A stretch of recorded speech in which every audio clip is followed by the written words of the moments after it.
Bienvenidos a Vital, este espacio donde nos encontramos y donde vamos aprendiendo justamente a qué cosas podemos cambiar en nuestra vida cotidiana, qué herramientas tenemos a nuestro alcance, para lograr el equilibrio y el bienestar tan necesario. Quédate porque tenemos muchísimo para contarte. Bienvenidos a Vital.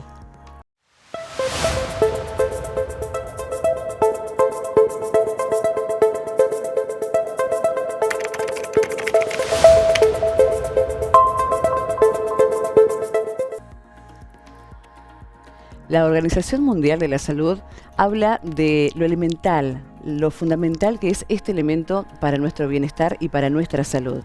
Estamos hablando del agua, algo tan sencillo pero tan importante como en nuestra hidratación, la ingesta de agua. De eso vamos a hablar con la licenciada en nutrición Luciana Ionet. Luciana, ¿qué es la hidratación? Bueno, la hidratación es muy importante porque cumple muchas funciones en nuestro organismo. Por ejemplo, regular la temperatura corporal a través de la transpiración y el enfriamiento, lubricar las articulaciones. Muchas veces sentimos algún pequeño dolor articular y por eso es importante prestar atención en cómo estoy tomando agua. Transporta nutrientes y oxígeno a todo nuestro cuerpo. También en lo que es la parte del funcionamiento cerebral, o sea, tomar agua es muy importante porque tenemos que pensar que más de la mitad de nuestro cuerpo es agua. Claro. Sí, es muchísimo. O sea, y hay muchos órganos, imagino, que se regulan también gracias a la ingesta del agua. Exactamente, es muy importante para el funcionamiento de los intestinos, ¿sí? Para el bien del cuerpo, cumple muchísimas funciones. Cuando pensamos que ya la mitad de nuestro cuerpo es agua, que eso va a depender de la composición corporal, de la edad, porque no es la misma composición que tienen los niños, que tiene un adulto o una persona que hace mucha actividad física, ¿sí? A mayor porcentaje de masa muscular, también mi cuerpo tiene más agua. Por eso las mujeres tenemos por ahí un poquito menos de porcentaje porque tenemos más tejido graso. Sí, y eso a veces, bueno, no lo sabemos, pero el agua cumple un rol fundamental en nuestro cuerpo y es muy importante. ¿Es la misma cantidad de agua que se debe beber de niños, adultos mayores? Hablaste de la ingesta en las mujeres también. Sí, no es la misma ingesta, sí, porque depende de la edad, de la actividad física que uno haga, del peso corporal. Todos tenemos necesidades distintas. Uno cuando a veces habla de una recomendación general, como la Organización Mundial de la Salud nos dice 2 litros de agua, bueno, es una recomendación muy general, pero obviamente un niño pequeño no puede tomar 2 litros de agua. Hay cantidades específicas acorde a nuestras necesidades, nuestra edad, acorde al sexo y sobre todo a la actividad física o a las actividades que nosotros hagamos, también a nuestro trabajo, porque hay trabajos, ¿sí? Que en donde nuestro cuerpo necesita más requerimiento de agua. Por ejemplo, todas las personas que trabajan al aire libre o que hacen actividades de fuerza tienen requerimientos hídricos distintos. Por allí las personas dicen, yo no necesito tomar agua, total no transpiro. Digamos, ¿qué relación hay entre la hidratación y la transpiración o no transpiración? Sí, hay personas que no les gusta transpirar, entonces no toman agua porque dicen no quiero transpirar, entonces no tomo agua. Bueno, pensemos que el agua es fundamental porque regula, nosotros tenemos algo que se llama, es un poco trabalenguas, equilibrio hidroelectrolítico. O sea, nuestro cuerpo necesita del agua para sostener ese equilibrio entre sales y todas las funciones que cumple nuestro cuerpo. Entonces nosotros tenemos que tomar agua, ¿sí? Y el hecho de transpirar va a ser esto de, por ejemplo, regular la temperatura corporal. Acorde a cada necesidad que tenga cada persona, sí, va a transpirar más o menos, pero es necesario tomar agua. Bien, es lo mismo si tomamos café, té, el mate tan presente, ¿no? En nuestra vida. Y por ahí, bueno, algún vasito de agua, ¿suma al final del día? Bien, es una buena pregunta porque todos tenemos esa duda. ¿Qué hago si tomo, sobre todo, bueno, los argentinos tomamos mucho mate, pero en todas las partes del mundo a veces se toma té, son distintas las infusiones. Si suman o no es una gran pregunta. Bueno, lo importante es tomar agua, y aquello suma, no es lo mismo pero bueno, es un aporte que suma. Por ejemplo, después vamos a hablar, ¿no?, de algunos tips importantes para la hidratación, pero bueno, tomar infusiones suma a ese aporte de agua al día. ¿Hay alimentos que aportan agua? Sí, las frutas y las verduras aportan muchísima agua. También puedo en mi alimentación tener en cuenta esto de los lácteos, yogur natural, leche vegetal. Sobre todo es muy importante sumar a mi dieta diaria muchas frutas y verduras. Eso es fundamental. Luciana, ¿y tiene algo que ver el tema de la edad? Porque es habitual ver las recomendaciones durante el verano de que es fundamental la hidratación en niños y adultos mayores. Sí. ¿Por qué pasa esto? Los niños muchas veces se olvidan de tomar agua, entonces tenemos que recordarles. Por eso siempre es importante tener una botellita cerca o un vasito que ellos tengan de referencia y ofrecer agua. Y a los adultos mayores pasa lo mismo, porque a veces se olvidan de tomar agua y empiezan a sentir muchos síntomas como dolor de cabeza, mareos. A veces me puedo hasta sentir esa sensación de que me pierdo. Bueno, todas estas son alertas que es importante tener en cuenta, sobre todo para nuestros niños y los adultos mayores, que son personas que tienen más tendencia a deshidratarse. ¿Y cuáles son esas señales de alarma, más allá de las que nombraste, cuando estamos ante una persona deshidratada? Más Bien. allá de la edad, digo, ¿no? Es importante escuchar nuestro cuerpo. Siempre hablamos de escuchar y escuchar estas alertas. Muchas veces voy a tomar agua cuando siento sed. ¿Sí? Cuando siento sed ya estoy un porcentaje deshidratado. Por eso es muy importante ir tomando agua regularmente durante el día. No ir y sentí sed y de golpe tomo medio litro de agua. No, tengo que ir tomando agua durante todo el día, en diferentes horarios, ¿sí? Tener una botella o un vaso, siempre hablo de mi botella amiga de agua, y tenerla cerquita porque cuando la voy a ver o veo mi vaso, digo, bueno, aquí tengo que tomar agua, pero es importante esto de ir tomando durante todo el tiempo y escuchar esas alertas. La sed, el dolor de cabeza, el dolor articular, me duelen las articulaciones. ¿Y qué pasa? ¿Estoy tomando la cantidad suficiente de agua?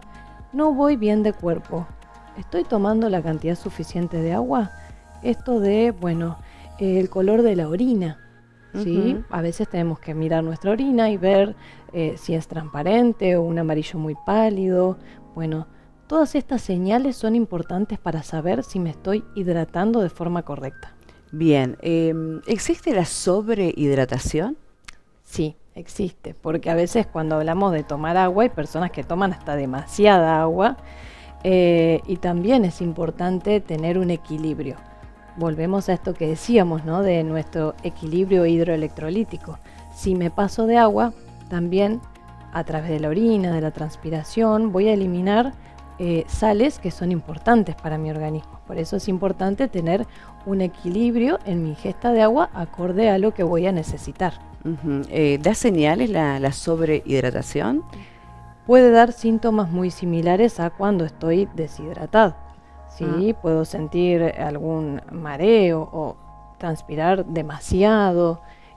Por eso es importante, bueno, estar atento a estas señales que nos da el cuerpo, que siempre nos da señales, solo que a veces, ¿sí?, en este día a día agitado que uno lleva, no prestamos atención, pero si prestamos un poquito de atención, seguro alguna señal nos dará y tendremos que reflexionar acerca de esto. Hay un mito que dice que no tenemos que tomar líquido mientras estamos comiendo, ¿verdad? Que hay que hacerlo o antes o después. Bien, eso es por una de las funciones que dijimos, que facilita la digestión. Y a veces cuando tomo demasiado líquido con la comida, hay personas que se llenan mucho y tal vez no comen lo que deberían comer, o depende de la digestión de cada uno, porque hay personas que tienen digestión más lenta, otras que tienen digestión más rápida. Bueno, de eso va a depender tomar agua con la comida o no. Por ejemplo, aquellas personas que también tienen alguna cirugía en relación a alguna cirugía bariátrica, bueno, ahí es limitado el tema de la ingesta de líquido. Cuando a veces también tomamos jugo o otra bebida que no es tan saludable, también es como que agrandamos nuestro estómago. Por eso es importante decir, bueno, tengo que conocerme y saber si realmente necesito tomar agua durante la comida o puedo hacerlo antes y después. Eso va a depender de cada necesidad y de cómo sea mi digestión. Bien. Y las personas que realizan actividad física, ¿no? Que van a un gimnasio, que practican un deporte, ¿tienen que tomar más agua que aquellas que no? Sí. Todos cuando hacemos actividad física tenemos que tomar antes, durante y después. Y en el caso de que sea una actividad física muy intensa, bueno, a veces puedo agregar alguna bebida que además sume sales o azúcar en el caso de que sea necesario cuando la actividad física es intensa. Por eso es importante que yo muchas veces observo que hay personas que compran bebidas energizantes, ¿sí? O bebidas deportivas y tal vez hacen una actividad física de 1 hora y no es necesario. Eso va a ser necesario en el caso de que yo haga una actividad física más extrema o intensa, en el cual la duración o la intensidad sea más importante. Pero si yo hago una actividad física moderada, es suficiente con tomar agua antes, durante y después de la actividad física. Y después, bueno, por ejemplo, puedo tomar, recordar a la mañana cuando me levanto, tomar un vaso de agua. Antes de irme a dormir, tomar un vaso de agua. También los cardiólogos dicen mucho que al bañarnos, cuando uno se relaja, es importante tomar un vaso de agua. Así que antes de ir a bañarme también, ¿sí? Por la parte circulatoria puedo tomar un vaso de agua. Puedo ponerme alarmas. Hoy hay un montón de dispositivos que nos recuerdan tomar agua si nos olvidamos. Hay un montón de aplicaciones. Podemos utilizarlo también como un recurso.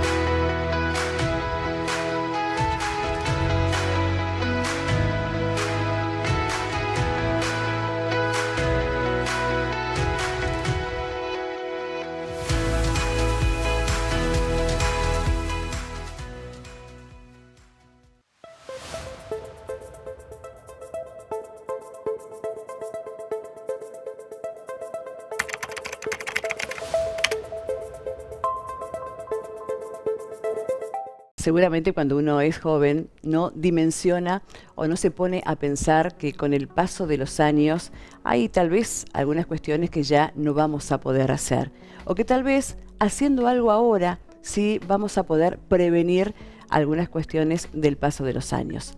De ese tema vamos a hablar con la psicogerontóloga. Ella es Agustina Leites. Agustina, ¿qué es la gerontología? ¿Qué abarca? ¿Qué tal, Andrea? Bueno, la gerontología es una ciencia que nace a partir de esto que se está produciendo en el mundo, que es el envejecimiento poblacional, como una forma de entender a estas personas mayores, pero de una mirada no solamente médica, como se viene haciendo durante muchos años, sino de una mirada integral, donde se abordan todos los aspectos que tienen que ver con lo biológico, lo psicológico, lo social, y dando más importancia a lo que es el contexto de la persona, ¿sí? Por esto de que no somos seres aislados, sino que formamos parte de una sociedad. Bien, por eso es fundamental en esto que me estás contando el tema de no solamente las actividades, a lo que se dedica la persona, sino también el entorno familiar y social de la persona. Sí, yo diría que hasta más importante que todo lo demás, porque de esto depende cómo vamos a ir desarrollando nuestra vida, de qué manera lo vamos a ir desenvolviendo. Y va a ser mucho más sano porque al momento de ir envejeciendo, estas redes de apoyo que tienen que ver tanto con lo familiar, con los amigos, con estos compañeros de vida, es lo que nos va a ayudar a que nuestro envejecimiento sea mucho más saludable, obviamente. Hablas de envejecimiento saludable. ¿Qué cosas nos aquejan con la edad, ¿sí? Si no prevenimos? Y el envejecimiento, yo siempre les digo, se empieza a dar a partir de los 26 años. muchos me preguntan ¿cuándo voy a empezar a ser viejo? Y en realidad esto de que hablamos de que el envejecimiento comienza a los 60 años es algo estipulado a nivel mundial para como unificar una edad, pero el envejecimiento de nuestro cuerpo comienza un declive a partir de los 26 años. Así que comenzamos a ser viejos mucho antes de lo que pensamos. Por eso es tan importante que prevengamos. La prevención es fundamental, esto de la promoción de la salud, de saber de que cómo vivamos todos estos años va a ser cómo va a ser nuestra vejez. ¿Sí? No es que cumplimos 60 o 65 y ahí nos empezamos a cuidar, sino que la realidad es que mucho antes debemos tomar conciencia, si queremos llegar a viejo y si queremos llegar bien, debemos tomar conciencia de cómo debemos cuidarnos. Me quedé pensando en esto de los 26 años, contanos y desarrollanos un poco más de por qué vos decís, la gerontología, ¿verdad? Sí. Aborda esta cuestión de ya se empieza a envejecer a partir de esa edad. Exactamente, en realidad no es tanto la gerontología, sino la ciencia en general. Llegamos a un punto máximo de desarrollo a los 26 años, tanto a nivel biológico, cognitivo, intelectual, psicológico, y a partir de ahí hay muchas funciones que comienzan a declinar. ¿Sí? Es como que alcanzamos nuestra madurez a esa edad. Entonces, todo comienza a un ritmo decreciente, que no es lineal, que no se da igual en todas las personas, pero que lamentablemente comienza en ese momento. ¿Sí? Es igual para todos. Pero lo importante es entender qué podemos hacer, ¿sí? De qué manera vamos a afrontar, y empezar a pensar esto de que todos vamos a ser viejos en algún momento, si tenemos la suerte, porque en realidad llegar a viejo es una suerte, para que esta vejez, que hoy en día es cada vez más larga, ¿sí? Pensemos que hace unos 30, 40 años las personas mayores tenían 50, 60 años, nosotros veíamos a nuestros abuelos con 50 años y los veíamos viejos, y sin embargo hoy tenemos una adultez mayor que llega a 80, 90, 100 años, y como siempre digo yo, si tomamos esta edad de 60 años y pensamos en la esperanza de vida de hoy, tenemos 40 años de vejez. Y es una etapa mucho más larga que la infancia, que la adolescencia y que la adultez. O sea, es la etapa más larga de nuestra vida. Exacto. ¿Y a dónde tenemos que apuntar para llegar lo mejor posible? Porque imagino que lo saludable tiene que ver con la independencia, con la parte cognitiva. Contanos qué es lo saludable. Apuntar a todo aquello que nos haga bien, pero no solamente, obviamente, el cuidado físico, que es fundamental. Si yo llevo una vida sana, obviamente que mi cuerpo va a responder, pero también prestar atención a todo lo que tiene que ver con lo cognitivo, que es fundamental, ¿sí? Y prestar atención también a todo lo que tiene que ver con lo emocional, con lo psicológico y emocional, porque a veces pensamos que haciendo ejercicio vamos a estar bien, pero si psicológicamente no acompaña, lamentablemente todo ese esfuerzo que hagamos físico no va a tener los resultados esperados. Es todo un conjunto que debe ir de manera armónica, ¿sí? Entender que si no prestamos atención a aquello que sentimos, lamentablemente todo lo que hagamos a nivel físico va a ser en vano. Aparte imagino que con el correr de los años hay muchas personas que llegan a ser adultos mayores solos, ¿verdad? Ya porque han ido perdiendo sus familiares cercanos o su pareja. ¿Cómo es el tema de la soledad? ¿Cómo se sobrelleva esto? Y no sé si está ligado o no a la depresión. Sí, obviamente que está ligado. Esto de las redes de apoyo es fundamental.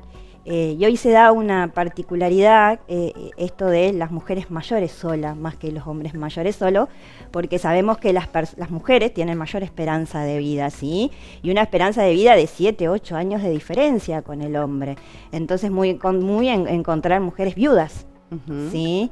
Y esto de la soledad, hoy tenemos un montón de herramientas para afrontarlo, debido a esto que ha surgido desde la promoción de la salud en el campo de la gerontología y que tiene que ver con esto de la participación, ¿sí? de darle el lugar al adulto mayor que necesita y que merece. Hay un montón de dispositivos hoy en día, son muy comunes, por ejemplo, los talleres sociorecreativos, ¿sí? Que son fundamentales, haga lo que haga la persona mayor, ya quiera bailar zumba, quiera hacer gimnasia, yoga, estimulación cognitiva. Son lugares donde la soledad encuentra un espacio de contención, ¿sí? Y es muy importante. Hay muchas personas que se dedican al voluntariado, que también es fundamental, pero lo importante es tener redes de contención, sobre todo si no tenemos una red familiar, que por ahí se da por lo vertiginoso de la vida hoy en día, que por ahí tenemos familia, pero una familia donde trabaja el hijo, ya trabaja el yerno, trabajan los nietos, y la persona mayor se encuentra sola por una cuestión de que la vida lo obliga a estar solo, ¿sí? Y estos espacios de contención son fundamentales para que esta soledad desaparezca y empiecen a entender que todo está más allá del entorno familiar. Seguros de salud, Salud FEM, Salud Familiar, Salud Trans, Medical Plus Turismo y una amplia gama de coberturas para la salud personal. Consulta a tu productor de seguros o llama al 0800-555-5787. Rus Seguros. Aseguramos todo lo que querés.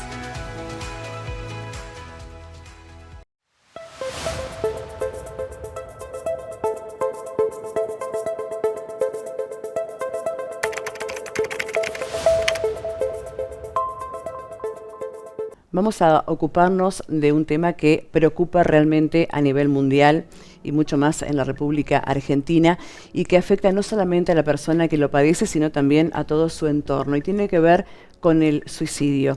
Sobre ese tema está aquí el psicólogo Lucas Gicó. Y Lucas, ¿se puede prevenir el suicidio? Es una interesante pregunta, Andrea. Es una pregunta que ya se hicieron los antiguos griegos en el 400 a.C. La pregunta si es posible la prevención del suicidio, desde mi parecer, no es posible prevenir algo que está íntimamente ligado a la humanidad. Si nos ponemos a pensar, ya desde la Edad Media, hay documentados datos sobre suicidios en donde a los suicidados no los enterraban en los cementerios convencionales. Entonces, ¿es posible prevenir? Es algo que va a seguir ocurriendo. ¿Qué es lo que se puede hacer? Ubicar alguna coordenada para no llegar a ese punto. Y quizás eso pueda ser lo que hoy nos convoque a vos y a mí. Vos decís, esto ya viene con la humanidad, ¿no? Con las características del ser humano. ¿Por qué sí algunas personas y por qué no otras de tomar esa determinación? Hermosa pregunta. Si empezamos de cero, Andrea, ¿qué es el suicidio? Es el acto de ponerle fin, de un modo voluntario, entre comillas, a la existencia psíquica. A pesar de que la consecuencia es biológica, con la finitud, siempre es un acontecimiento que se gesta en el plano de lo psíquico. Y a mí acá, con mis pacientes o con personas con las que me vinculo o en los medios, siempre me gusta distinguir entre dos aristas. Aquellos humanos que desean genuinamente darse muerte, desean, ese concepto técnico del deseo es muy importante, es un deseo más, desean genuinamente darse muerte. Se me ocurre el ejemplo de los kamikazes japoneses, se me ocurre el ejemplo de las personas que están transitando alguna enfermedad incurable, irreversible, crónica, degenerativa. Hay un deseo genuinamente de darse muerte. Entonces, ¿por qué hay un deber de vivir? Es una pregunta que no estamos todavía preparados para empezar a responder. ¿Por qué hay un deber de vivir? Entonces los psicólogos ahí, que es quienes nos ocupamos de esto, nos tenemos que preguntar, ¿qué pasa con aquellos que desean genuinamente darse muerte? Es un deseo muy respetable, como tu condición sexual, como tu religión, o como alguna carrera que vos quieras llevar adelante, es un deseo. Y por otro lado, tenemos aquellos que, cansados de que la vida le pegue algunos cachetazos, los humanos, dicen que ganas de dejar de existir para no padecer más. Entonces, te das cuenta, André, cómo siempre aparece el costado de la lucha psíquica contra esto. Sobre aquel segundo lote, ahí se puede hacer mucho. Y esto es en parte lo que quizás la psicología pueda dar hoy, algunas herramientas para aquellos que estén atravesando situaciones particulares que quizás te lleven o te hayan llevado en un momento a hacerte la pregunta. Claro, ahora, esas personas que se han hecho esa pregunta, tampoco es una cuestión fácil de sobrellevar. También lo viven como un tormento, aunque sea una decisión, imagino. Exacto. En la humanidad, el humano jamás se ha encontrado felizmente cara a cara con su propia angustia. Entonces, cuando nosotros hablamos sobre lo insoportable a veces de pensar sobre esto, todos los humanos, vos, yo, los chicos detrás de cámara, en algún momento de su vida se han hecho la pregunta sobre qué pasaría si hago esto. Es decir, es un pensamiento intrusivo que solemos tener. Pero siempre digo, hay una distancia gigante entre el pensamiento intrusivo y entre el plan para llevarlo adelante. Entonces, cuando nosotros hablamos de que los humanos, atravesados por la contingencia y los avatares de la vida, separaciones, duelos, pérdidas, inestabilidad laboral, que te falte un mango, que tengas unos pibes y no puedas darle de comer, digo, son contingencias que tenemos los humanos. Yo siempre sostengo, André, que la vida del humano está compuesta por varias dimensiones. La dimensión de los vínculos, la dimensión de los proyectos, la dimensión de la familia, la dimensión de la pareja, la dimensión de la sexualidad. En ocasiones ocurre, te lo pregunto a vos, ¿nunca has sentido que te levantás un día y estás como un poco más angustiada, triste, incómoda y no podés ubicar el origen? Cuando eso aparece, hay que hacerse la pregunta de qué es lo que tengo que decidir. El humano se empieza a enredar, y esto me doy cuenta mucho con mis pacientes en el consultorio. El humano se enreda cuando prolonga la agonía de la tibieza a la hora de decidir. Entiendo que hay algunas cosas que no puedan decidirse tan sencillamente, como cambiar un laburo, como separarse. Hoy en día, con esta cuestión migratoria, esto de el éxodo hacia otro país. Pero soy un convencido de que aquellas personas que llegan a esta segunda comunidad de personas en que en un momento consideran dejar de existir para ponerle fin a su padecimiento psíquico, hay un largo derrotero previo que ahí podemos intervenir si es que salimos de la tibieza de la indecisión, o a veces esto de la eternización de despedidas, la eternización de sostener acontecimientos que son para nosotros dolorosos. Entonces ahí es cuando la psicología puede ingresar para empezar a ordenar un poco la vida del humano. Entonces, si hablamos de que la vida del humano está compuesta por varias dimensiones, bueno, de vez en tanto hay que hacerse la pregunta de qué tan ordenado estoy. Desde la psicología se puede ordenar con psicoterapia la vida de un ser humano. Hay algunos valores químicos a nivel cerebral que los psicólogos ahí no tenemos campo de incumbencia. Eso lo puede regular un psiquiatra con alguna medicación. Entonces, ¿qué pasa si el paciente dice no quiero tomar medicación? Bueno, ahí, al menos mi postura es ser un poco severo con la intervención, diciéndole, si me estás consultando, esta es mi intervención. Y ahí suelo hacerles ver mucho en el punto enredado en el que están. Les digo, siguiendo tu método llegamos hasta este punto de bienestar o de malestar. Digo, o seguimos bajo tu línea o de repente intentamos otra arista. Entonces la consulta con el psiquiatra creo que es algo necesario. Psicoterapia, psiquiatría, y es muy importante la red de contención familiar. Creo que apuntar a construir una red de contención para la persona, sean amigos, sean viejos amigos que hoy ya no se vincula, familiares. El humano es un ser gregario. Siempre andamos en comunidad, siempre estamos en comunidad, siempre nos sostenemos el uno al otro. Y a veces, siempre escucho, por ejemplo, familiares de pacientes que me preguntan, ¿qué le puedo decir para sacarlo de ese estado, Lucas? ¿Qué le puedo decir? Claro, ¿cómo ayudamos? Exacto, y hay ocasiones que el humano no puede decir nada, tiene que acompañar con el cuerpo. Acompañar con el cuerpo. Nada de lo que vos le digas a la persona que está elaborando la pérdida lo va a sacar de ese estado de angustia. Acompañar con el cuerpo sostiene, el cuerpo aloja. Ahora, esos familiares, ¿qué señales puede dar la persona o para uno estar atento, ¿sí? Familiares, entorno, digamos, social? Es una hermosa pregunta esa que haces. Nosotros familiares siempre podemos ver en nuestro ser querido comportamientos que son habituales en él. Y si nosotros le echamos un ojo a nuestros seres queridos, y generalmente uno familiarmente sabe si hay uno de los miembros que está transitando por algún proceso personal incómodo, disruptivo, entonces hay que estar muy atento a todos aquellos comportamientos de nuestro familiar que exceden a lo normativo de él. Entonces el rol de la mirada, el rol de mirar, de hablar, de ver qué dice, de ver cómo se mueve, tiene una función muy importante.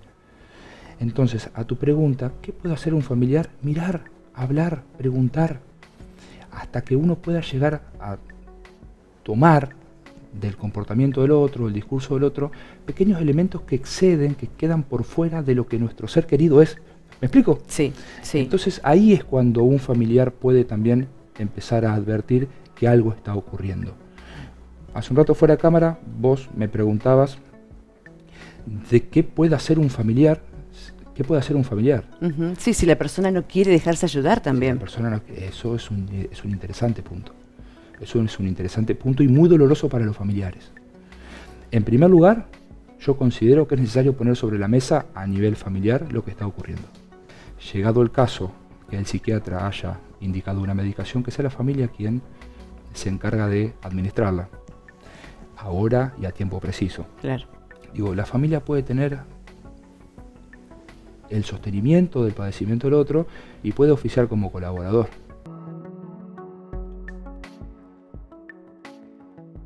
Muchísimas gracias por acompañarnos hasta el final de Vital. Para nosotros es muy importante que sean parte de estos temas que se van planteando en cada uno de los espacios que nos ayudan, o al menos es la intención, de poder lograr nuestro equilibrio y nuestro bienestar para nosotros y para las personas que nos rodean. Vos también podés ser parte de Vital contándonos qué temas querés que aborden los profesionales. Lo podés hacer a través de nuestras redes sociales, Vital, y además suscríbete al canal de YouTube de Rus Media. Te espero en la próxima.